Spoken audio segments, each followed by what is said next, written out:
My name is Nyhan, and I am very pleased to bring this discussion to you.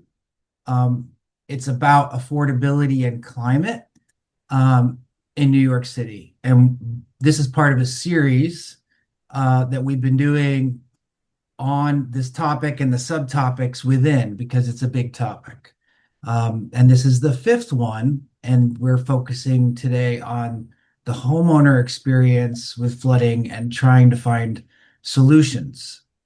So we're not here to just complain about the problem. We're here to talk about how do people find ways beyond the problem to getting towards their solution and what that journey and experience is like. And also like what kind of solutions are out there. Um, I want to firstly thank Rebuild by Design, Waterfront Alliance, the Rainproof NYC Network, and the support we got from Con Edison for hosting this series. Um, we did get some submissions in the registration for this event on themes that people wanted to talk about.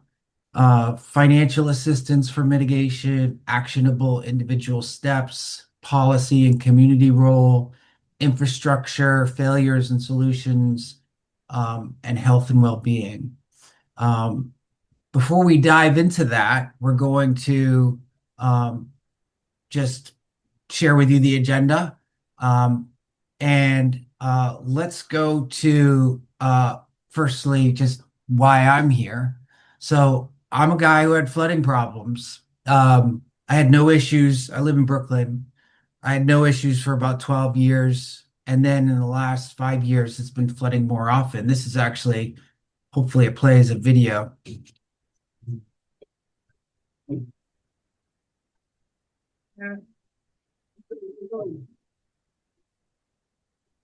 So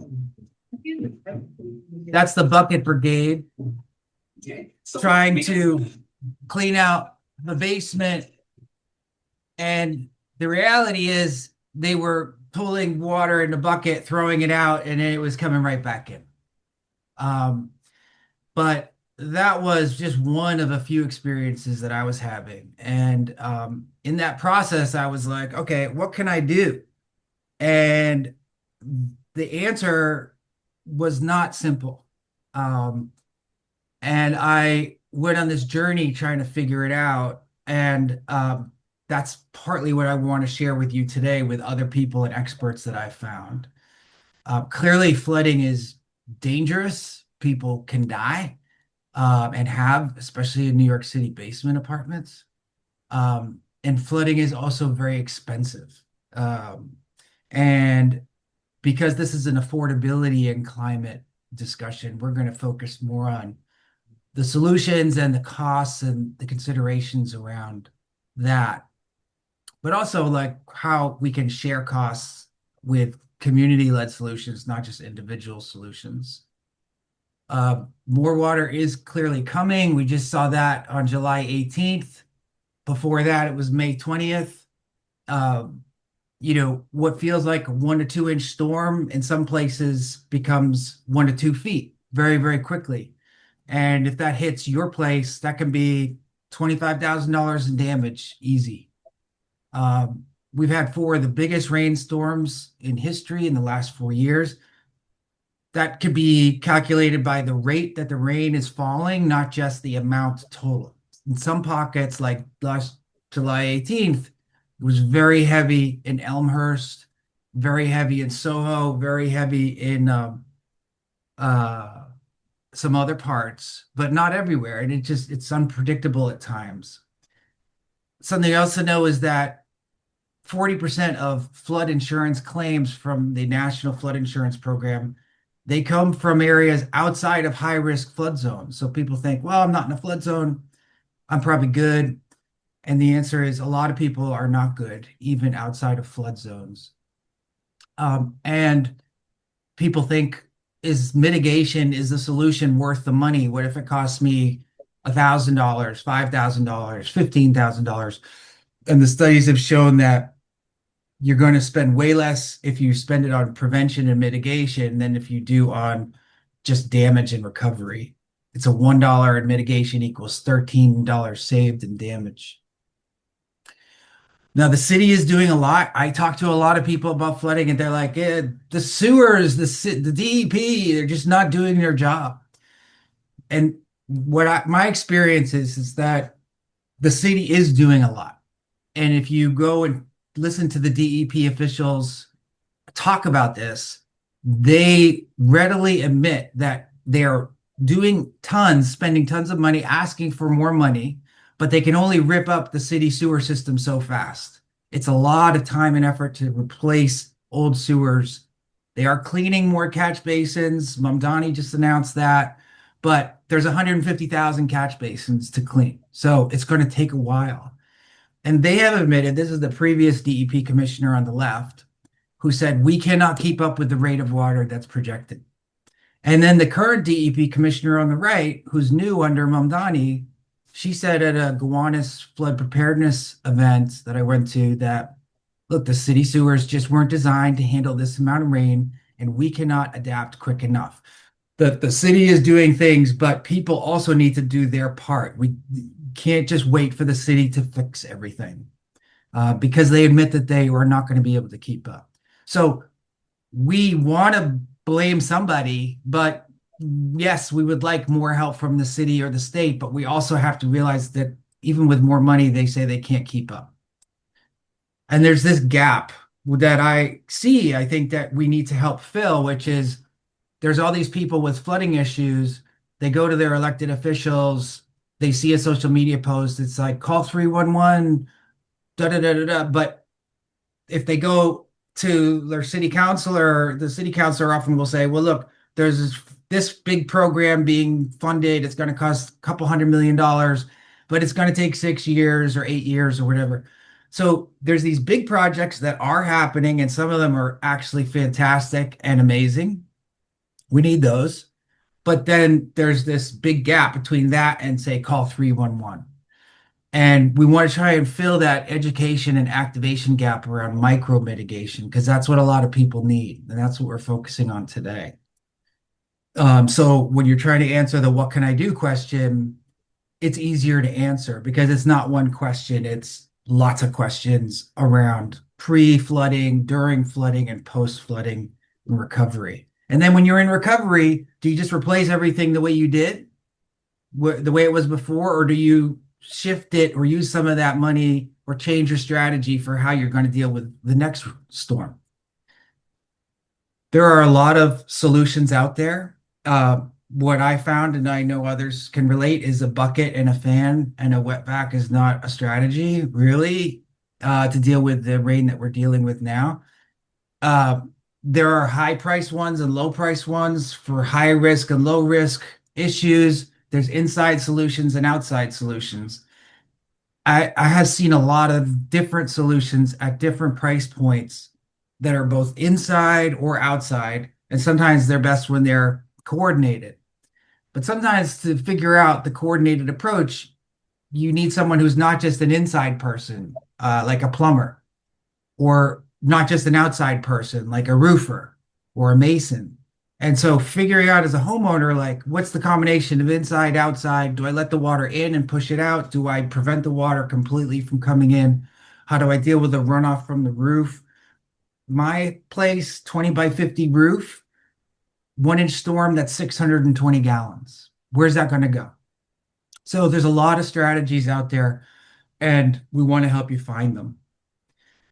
3 things before we jump into the discussion.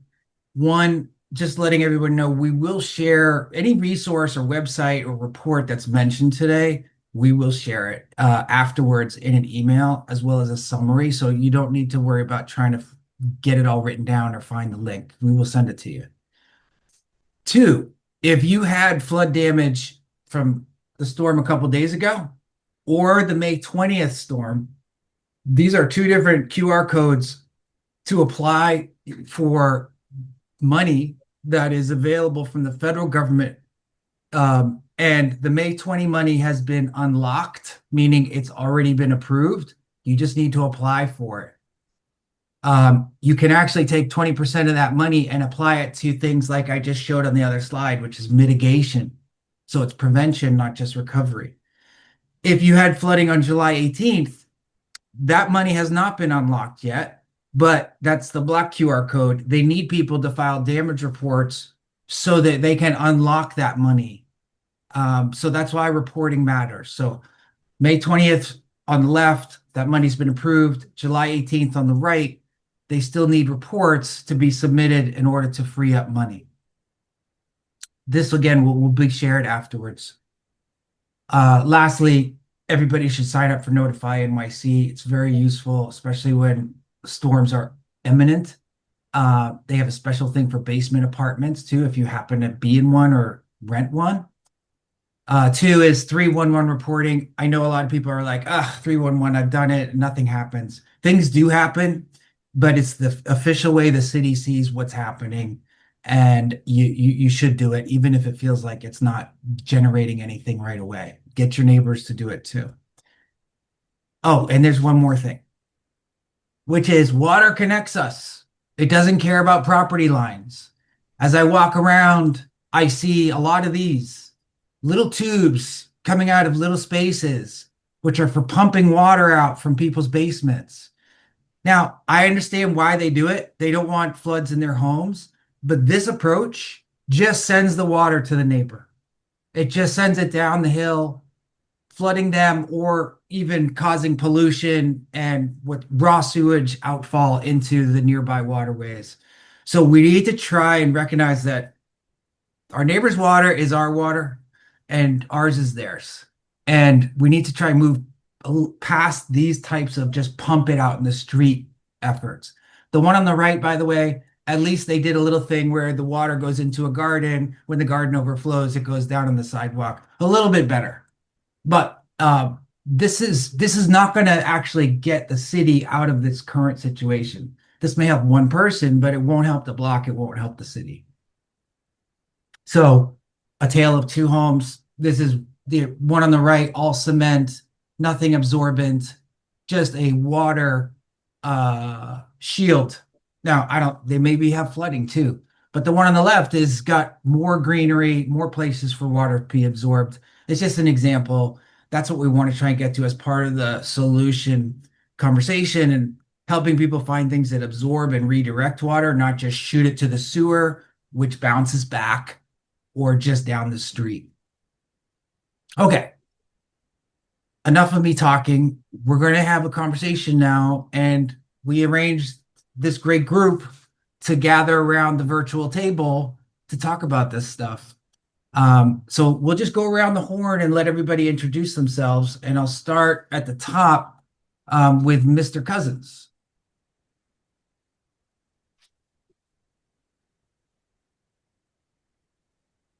Do we still have Mr. Cousins? Can you hear me? Yes, we can hear you now. I was having problems with my laptop. Am I showing on two screens or just one? I don't know, but we can hear you. So if you want to get started, that's Okay. good. Yeah. Yeah. We Okay. see you now. We see you and hear you now. Okay. Thank you. Yes, my name is Robert Cousins. I'm a homeowner in Southeast Queens. I've been living in the Adsley Park. It's a historic district. Been living here for the better part of 30 years. And during that time, I've experienced not devastating flooding, but I was lucky enough to experience flooding in that I was able to not sustain extreme damage, but still, albeit it's in my basement, and it has been a nuisance over the years, especially these last two events. Thank you. We're going to come back to more about what you see in Southeast Queens in a minute. Sam? Hey everyone, my name is Sam Robinson. I'm a founder of Field Form, which is a resilient landscape design and build company based in Brooklyn, in the Gowanus neighborhood of Brooklyn, and also the owner of a company called Flood Form, which is a product that was developed through our experience working on a lot of individual private properties all over New York City over the last 10 to 15 years. We're looking at flood exposure on a property scale to better determine what strategies are available and could be customized to each individual home. Thank you, Sam. Mythili? Hi, everyone, and thanks to organizers for having me. My name is Mythili Vinnakota. I'm a fellow at the Institute for Policy Integrity, which is a think tank that's housed at NYU Law School. My research focuses a lot on the National Flood Insurance Program, which is the biggest provider of flood insurance in the US. And I also think about how the flood insurance market interacts with flood infrastructure, so flood walls, seawalls, and levees. Thanks so much for having me and looking forward to the conversation. Great. Andrea? Hi, I'm Andrea Parker. I'm the executive director at Gowanus Canal Conservancy. Gowanus is a neighborhood that it has been experiencing flooding for quite a while, so we understand what the issues are and are really working as a community to develop advocacy and policy recommendations to support solutions. So excited for the conversation today. Thank you. Akbar? Thank you, Nick. Hi, everyone. Akbar Rizvi. I'm with Spring Bank. We're a community bank based in the Bronx. Through the work that we've done, we've been recognized as a certified development financial institution and also a certified B Corp. And so we pride ourselves in being able to listen to what's needed, what's happening, and to try and figure out solutions in ways that which we can help. Thank you. Thank you.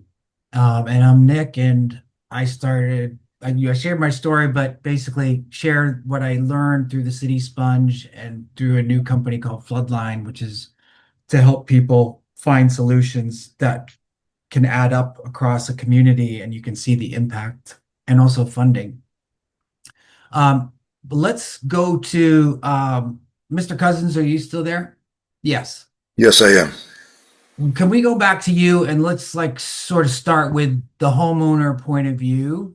So you shared a little bit about your flooding. What are you seeing in Southeast Queens and in your neighborhood?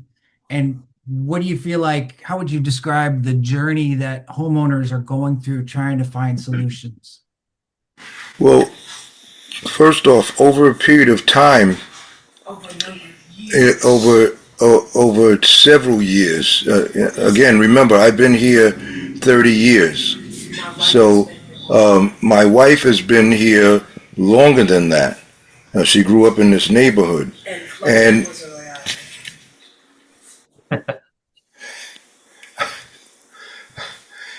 Gotcha. We you know. all see what's happening, We but know.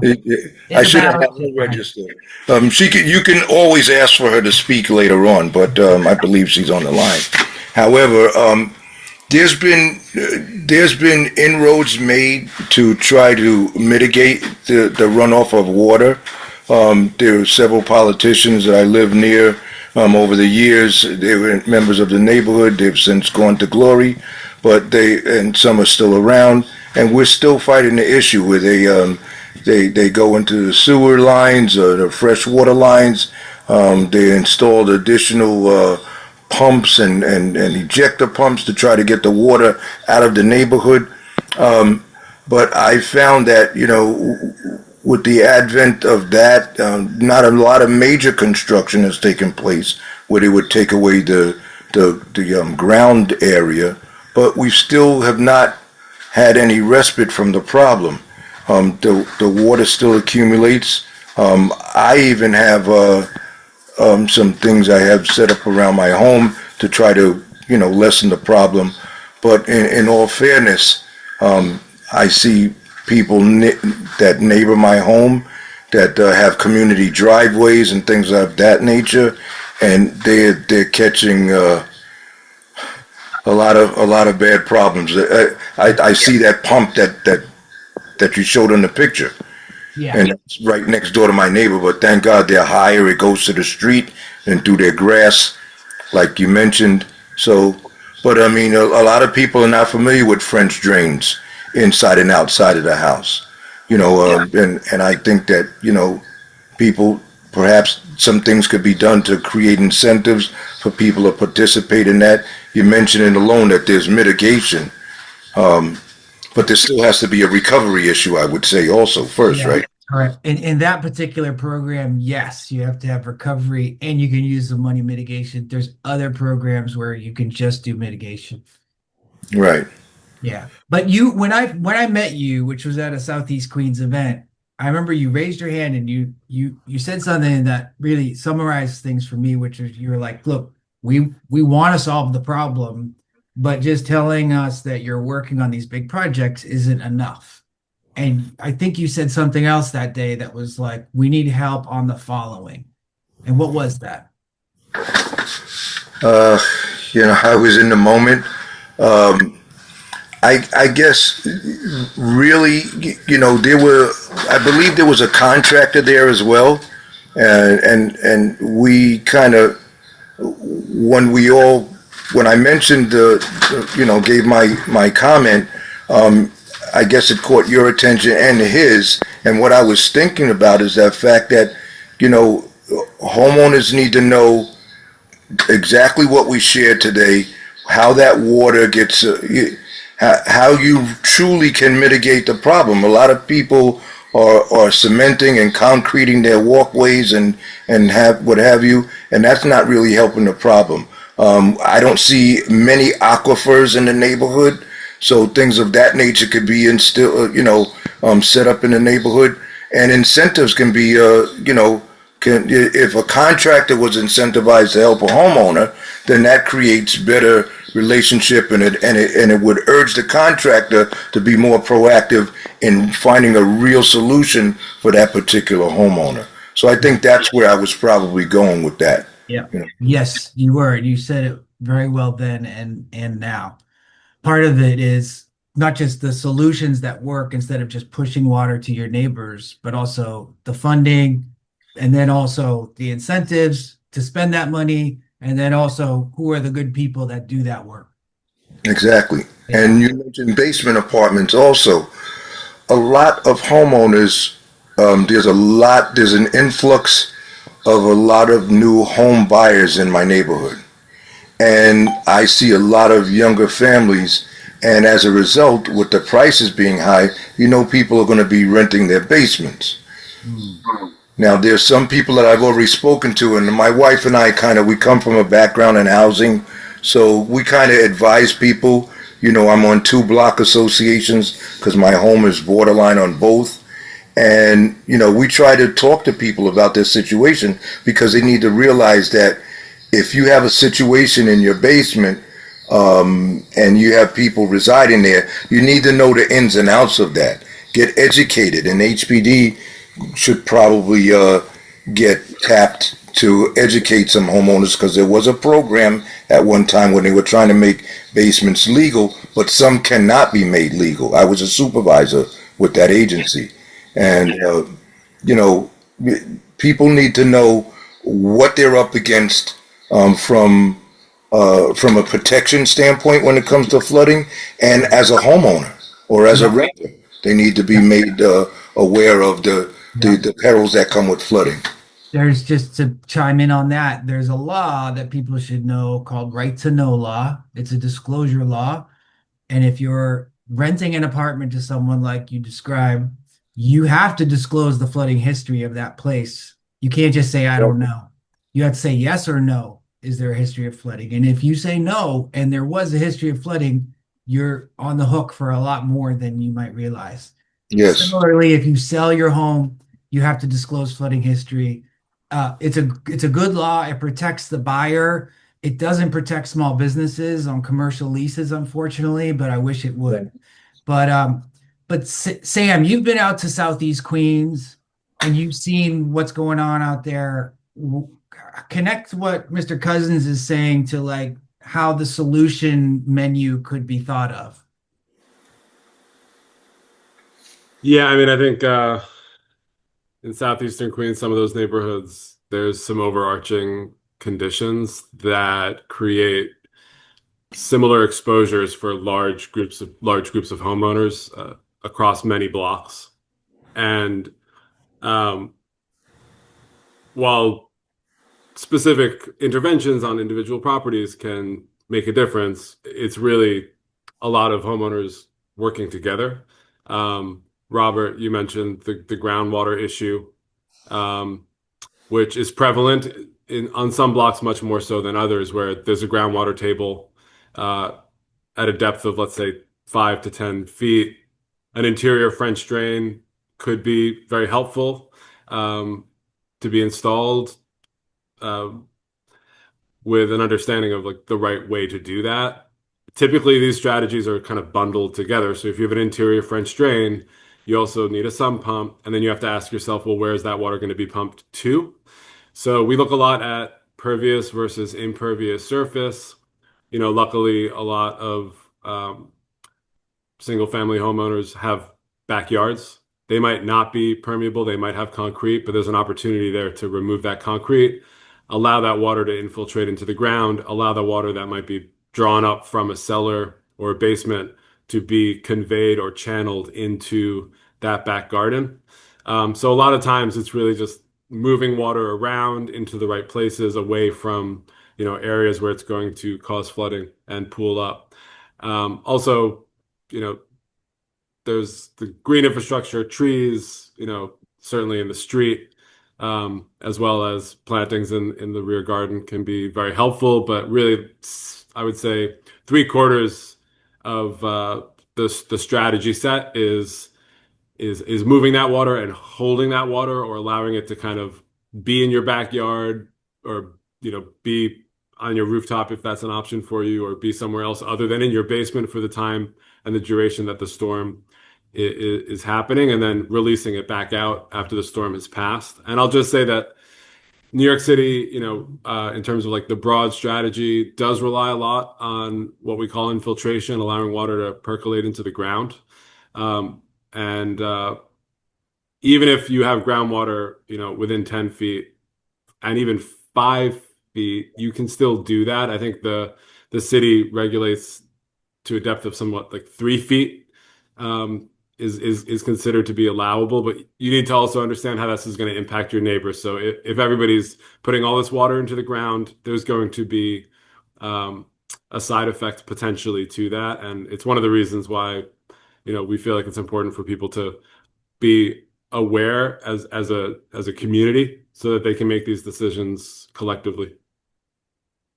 Hey, Sam, while you got the mic, can you just sort of almost provide a quick overview of solutions that you've seen homeowners deploy, from sort of the cheaper to the more expensive? Just like a quick run through that. Sure. I mean, I think cheap is relative to who you are, but diverting a downspout, that's entering into a combined sewer that can't manage that much water into a rear garden is one of the less expensive ways, a couple $100. You can get into backflow preventers, which the city is, recommending, and that can range into a couple $1,000s. Then you get into kind of like the notion of storage or infiltration. Typically, we use the metric of $10 a gallon. So like if you wanted to manage 500 gallons, as Nick, you mentioned, maybe coming off of your rooftop, that's going to be in the $5,000 range. So it depends on the severity of your condition. Obviously, throwing a few sandbags in front of your door might work in the moment, but it can be really, a nuisance to have to remember, the likelihood that you'll get there in time can be low. But French drains, exterior and interior, a couple $1,000s, and just having a maintenance, like ongoing maintenance, the least expensive, and in some instances, the highest value sort of intervention, which is an ongoing, awareness and understanding of like what's actually going on and where the water's coming from. But retaining wall, couple, 500 to 1,500, depending upon the length of it. So yeah, those are some ballparks. And Sam, also retention tanks, which I know you've done some, where people basically dig up the back and put in tanks that hold water, even if the ground is not necessarily permeable. It basically creates space for the water to be held in these tanks in a gravel system. That's more like 15, 20,000, isn't it? I would say that's when I mentioned $10 a gallon. Okay, yeah. I mean, so like, on average, I mean, there's an economy of scale. So if you're installing, 5 or 10 or 15, the Yeah. cost per gallon theoretically would go down. But yeah, somewhere between, 3, 5, 7,000 to start with. Okay. Somebody just texted that they want these solutions listed out. We are going to share them afterwards with you by email. Um, maybe, by the way, I had a guy come to me for my flooding problem, and he wanted to sell me French drains. His price was $25,000. So it quickly goes up. Mr. Cousins, go for it. Yes, but I hear mention of the homeowner and what they can do. And I was doing some research, and I see that there's two main places that the water in this area lets out into towards Jamaica Bay. Now, being former military, I know that the government can do just about anything they want to do, especially when it comes to engineering. So, not necessarily Army Corps of Engineers, but can't several entities work together, city, state, federal, and at least some governmental agencies for this area look at the issue of where that water actually lets out and work your way back. If you create a delta of plumbing, that's going to get the water out there quicker, Yeah. and thereby lessening the strain and stress on the system that's currently servicing our area. I mean, you've dug down, you've put pumps, but you've done some plumbing, but I venture to say that it's going to be difficult to really increase, the main carry pipes in some places. So the solution, or in adjunct to that, would be to create a system of piping that's a delta that would bring that water out a lot quicker and channel it and create less stress. That's something that I was thinking about the other day. We actually, that would be a good segue to Andrea, because Andrea has looked at the big picture stuff and the smaller micro home stuff together in the Gowanus Canal, the Yes. surrounding area. So, Andrea, why don't you talk about that sort of big picture, small picture view and what you've seen in Gowanus? Yeah, sure. And I mean, I think, essentially, Robert, you're completely right. There is massive amounts of capital engineering work that need to happen and should happen, and that the city should undertake. They should also be getting support from the state and the federal government. And I think we all need to keep our eye on that prize and be advocating to our elected officials that we need more sewer infrastructure. The issue is that it's very expensive, obviously, so it takes the capital, but it also is extremely disruptive to rebuild the sewer system in the way that we need. So it's going to take a significant amount of time to do it across the 5 boroughs, because really this flooding with the cloudburst, with the huge rainstorms we're getting, like this is really impacting every neighborhood across New York City at this point. So I think, and I think part of the conversation today is like, well, we advocate and push for the city to invest in that capital infrastructure. What can the individual do to help mitigate the pressure on your home right now and on your block and your neighbors? And I think that's the, certainly I think the in between also from like the investing in your own home, which Sam just spoke about, I think there's a lot of opportunity there. I think we could talk a bit more about kind of the challenges. There aren't good incentives to support all of your neighbors doing that. So there's actually a bill in front of the state assembly that I would encourage you talk to your assembly member about, called the Rain Ready Act, which would actually make it much easier for the city to incentivize this kind of retrofits on individual properties. We also need, funding strategies for that. And I'm sure Akbar and Springbank can talk a bit more about that. But then I also just, while I have the floor, I just want to the in-between area is really the public realm. There's a lot of opportunity and places to manage stormwater in the public realm, from our street trees, rain gardens, which folks might have seen in their neighborhoods, our parks, and then, of course, the catch basins that we see on each block. And each of these ways of soaking in stormwater requires maintenance. The city does not have the funding to actually support the kind of maintenance that it needs. So I would encourage, just, as you're talking to your neighbors about what flooding impacts you're having in your homes, also look at the street trees on your block. Look at the catch basin on your block. Is water soaking into those things, or is it running off? If it's running off of tree beds, you can cultivate, loosen up the soil, and that will allow stormwater to infiltrate. And if the catch basins are clogged, yes, you can report it to 311, but you can also just scrape off the leaves and allow that stormwater to go in. And those are super easy, free ways to really help mitigate the impact on your neighbors. Yeah, we sometimes think like solutions is always expensive, and some of them are, and some of them you just have to do. But there's also free stuff, as Andrea says, like the street and the green infrastructure out there and how it can be optimized. But I do think it's a combination of things. There's probably not one silver bullet. What Mr. Cousins is talking about, infrastructure needs to happen. There are things, there's a cloudburst initiative in Southeast Queens, but it's going to take years. Even if they had $1 billion more, the DEP says, it's still going to take years. So what do we do in the meantime? That's why we got to help people in their homes and in their schools and work and places of worship, because they're flooding all the time now. They can't just wait for those big city projects. And it hurts affordability to live there if every time it rains, you got to spend $5,000, $10,000, $15,000 to recover, and then you got to deal with the next one. That's not affordable. The incentives.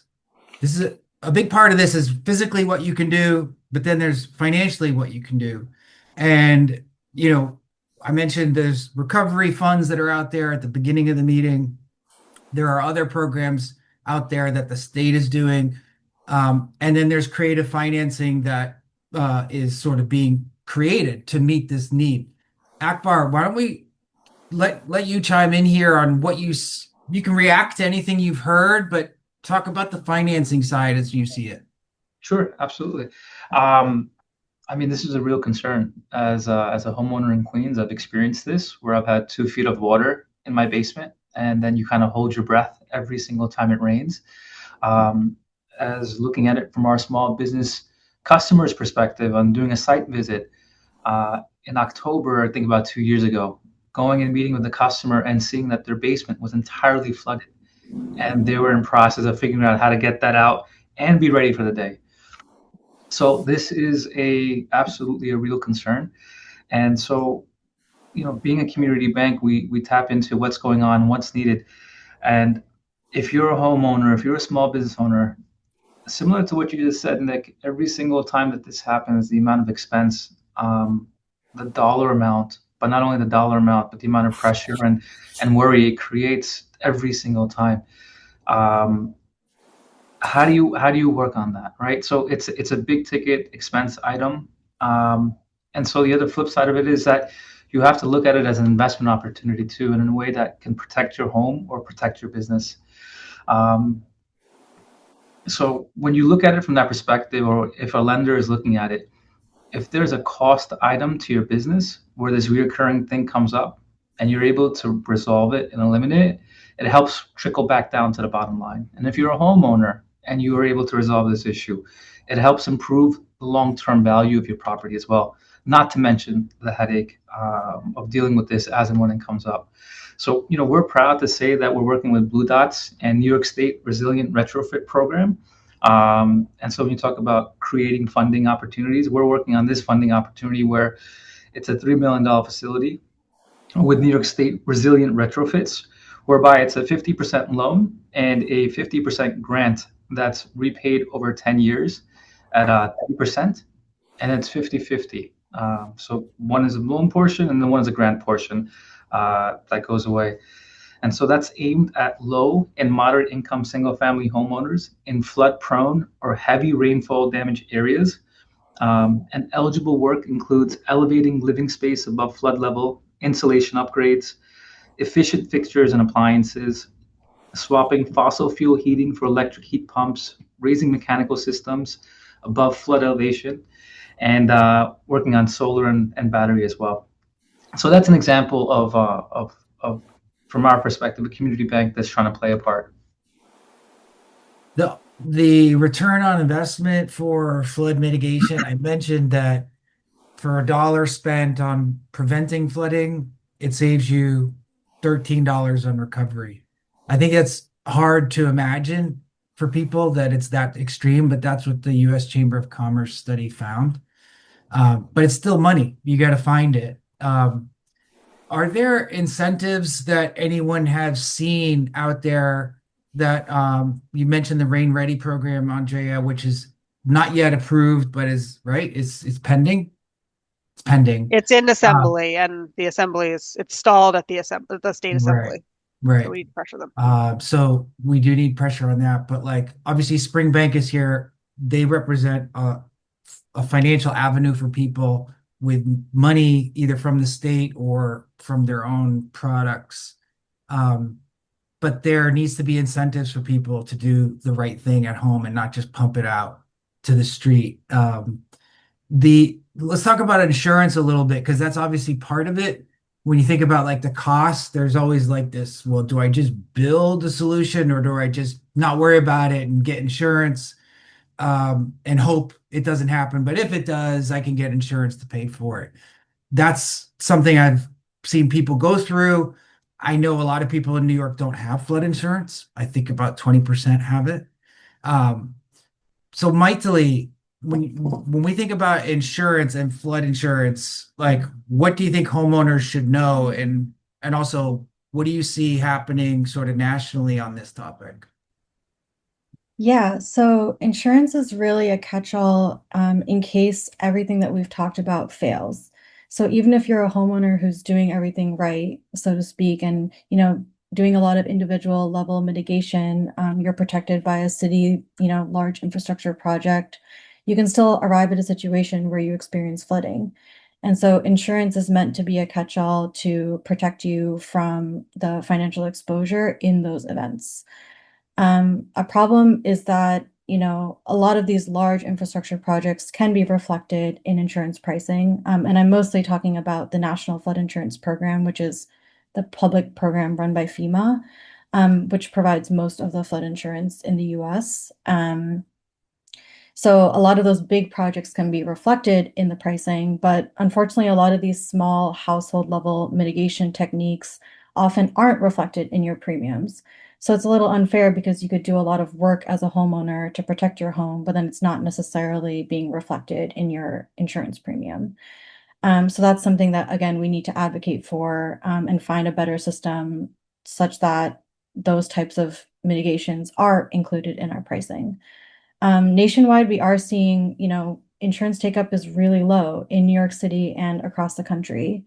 And recently, FEMA, in the last few years, has rolled out a new pricing scheme where they're changing rates to reflect, more accurately reflect flood risk. And they've, pulled a lot of different data sources on risk of different households and properties in order to make the premiums more accurate. Um, but the problem is for a lot of homeowners, that could be unaffordable. And we are, in fact, seeing that a lot of people are dropping their flood insurance, especially after this rollout has occurred. And from the academic standpoint, there are studies coming out really documenting this in an empirical way.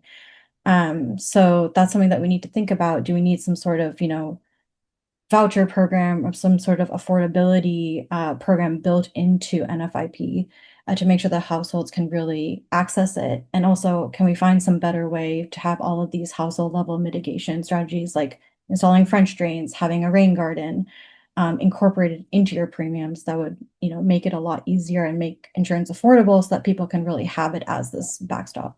So, Yeah, like Mythili, just a time on that. So yeah.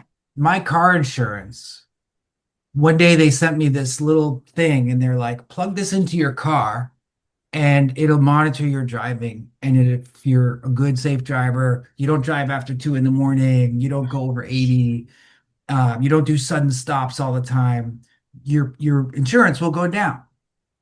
Right. And like the big insurance companies are all over that. They're doing it for driving.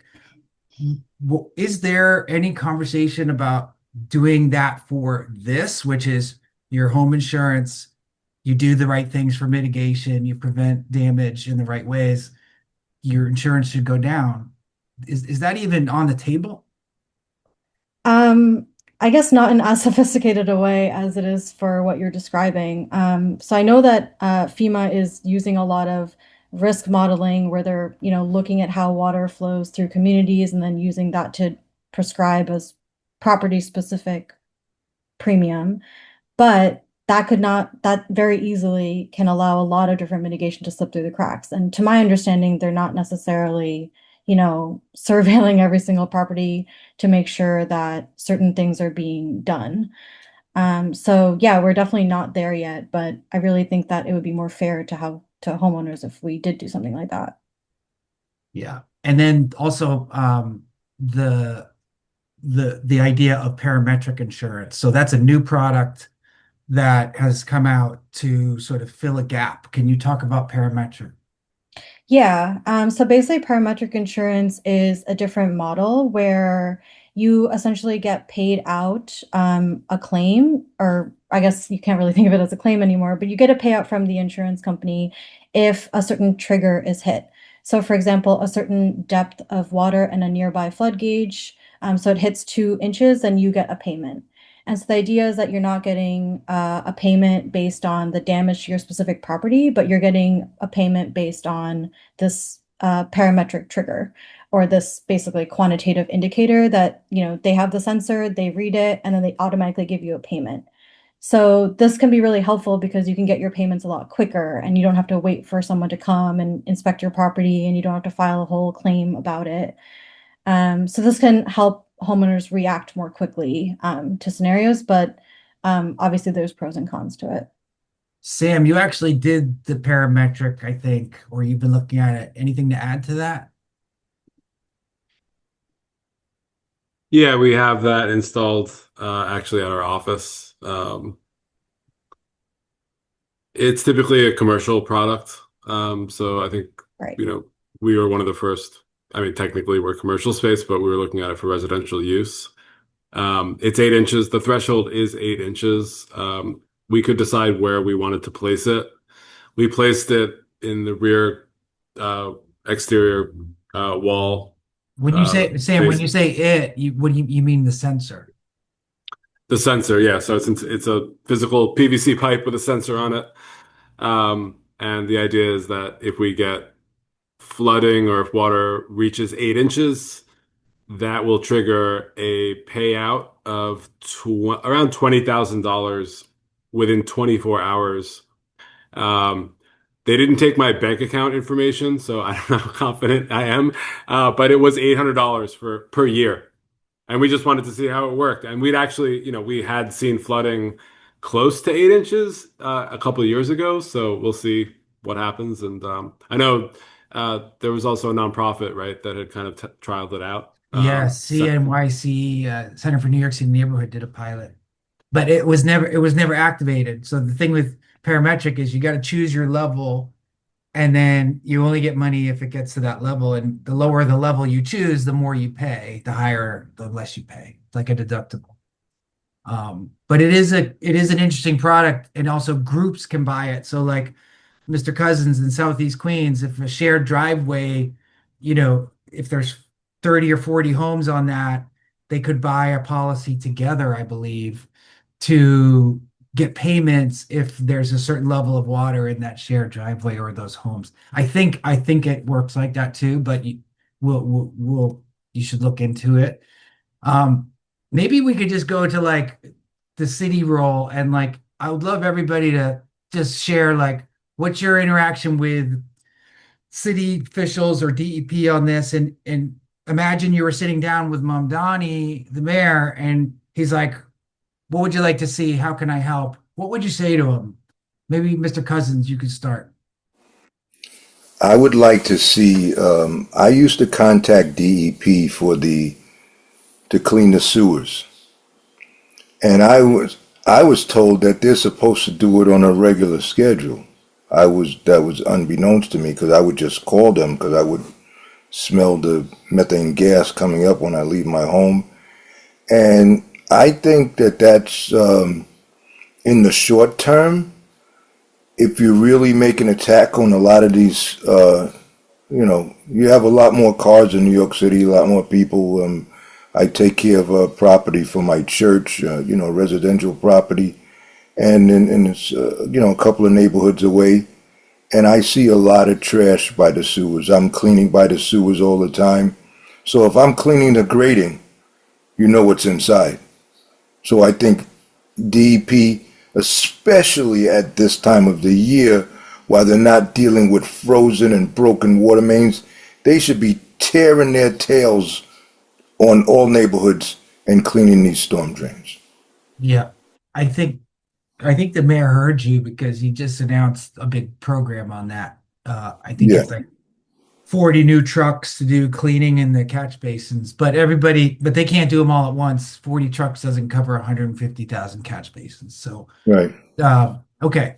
Thank you. Andrea, you want to answer the same question? What would you like the mayor to do to help, in particular, homeowners to do the things that they need to do, but also maybe how it connects to like community solutions? Yeah, I think, in addition to supporting the larger capital investment that we need, I think the shorter term things are really about restructuring the way that the city agencies do maintenance to share responsibility across agencies. For instance, if there's a rainstorm coming, could every agency be working on cleaning catch basins? Like, how do we actually get agencies to start working together and really pooling their maintenance resources so that we're better preparing for these extreme events?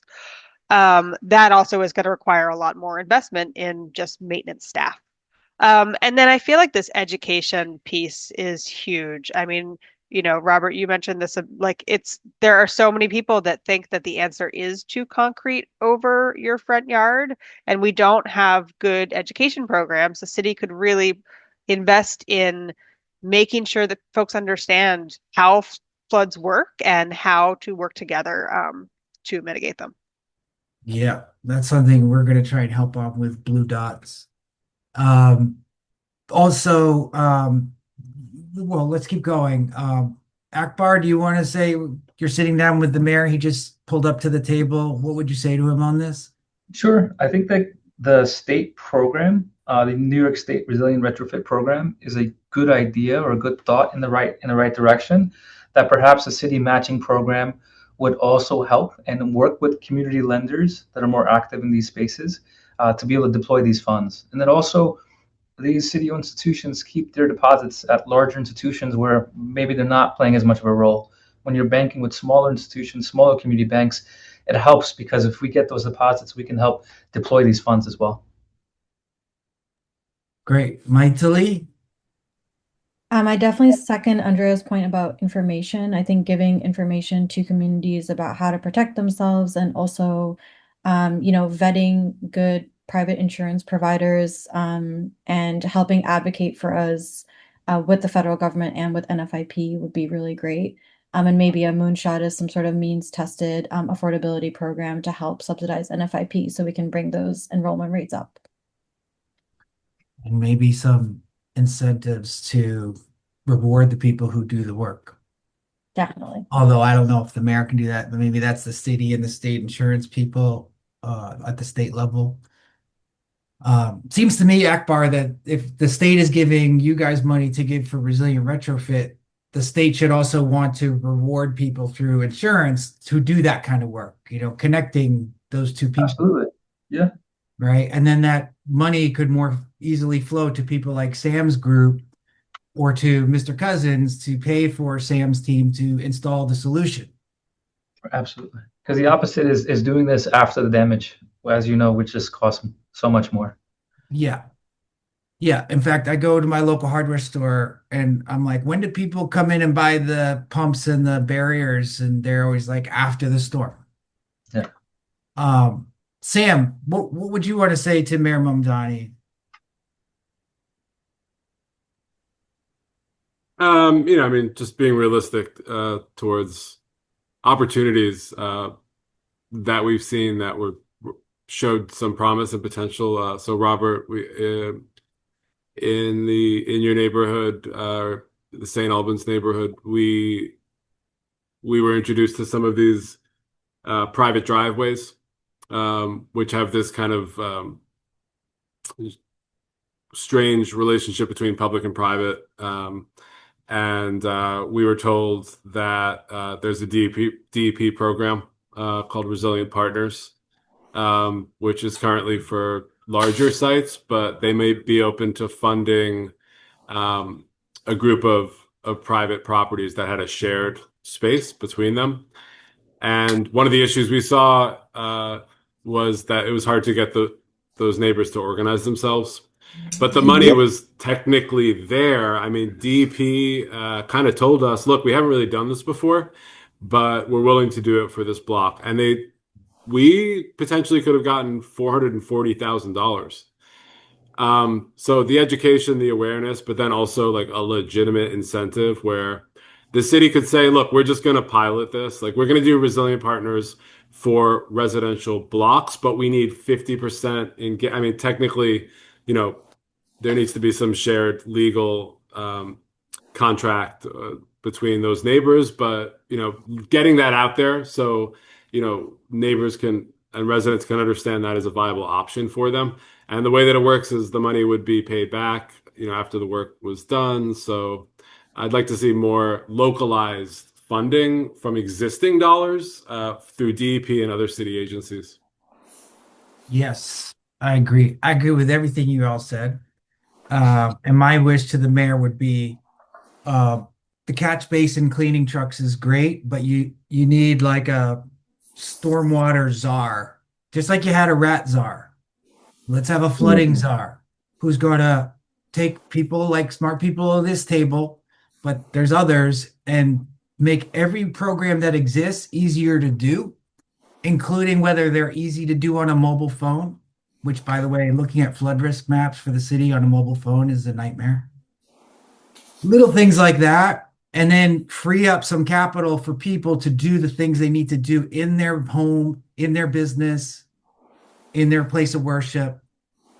That money probably is less than it would cost to rip up and replace every sewer. And it would get a lot of people, angry people, off your back. Philadelphia is doing cool stuff. Washington, D.C. is doing cool stuff. Why isn't New York City? I have a question here that came from the audience. We got 1 minute left. Quick reactions from anyone on permeable pavers and sidewalks. Maybe Sam, you want to take that, or Andrea, because that seems to be the best of both worlds. Like, we want a city environment, but we want water to go away. Quick reactions on that. I mean, they need maintenance. Certainly permeable sidewalks can definitely work in the right situation. You need to have the room to infiltrate below, and then they need to be vacuumed out. So it's also, when you think about deploying them on a large scale across the city, you need to make sure you have the maintenance workers and the equipment to maintain them. But there are some pilots going on right now in New York. Are there solutions for that in the residential setting, those permeable pavers?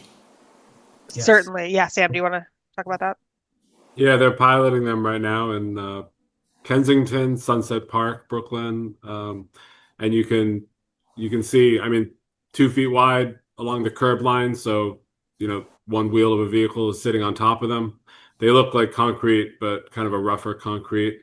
Another idea that's been thrown out there that is a challenge is also, Robert, to your point of like creating maybe another type of delta system, is creating like gullies or channels underneath bike lanes, theoretically, where like it could take that runoff more directly and then tie it to a catch basin that goes directly out into the water. That's something that, I think might work in the right neighborhoods, but there's been some resistance from the city up until now. Essentially less maintenance because the water can just go right through theoretically, whereas with the pervious pavement, it has to filter and sediment can get caught in it. I wish we could keep going, but we should have lunch again soon, y'all. This is a smart group representing different parts of the puzzle. Thank you for being here. Thank you to Rebuild by Design, Waterfront Alliance, Con Ed, and the City Sponge for having this conversation. We're going to take it to LinkedIn afterwards if you want to continue to comment, but we're also going to share all this good stuff to all of you who registered with links so you can take it from there. Really appreciate y'all's time. Thank you for being here, and we'll leave it there. Thank you. Thank you, Nick. Thanks, everyone. Thank you. Take care, everyone. Be well. Have a good day.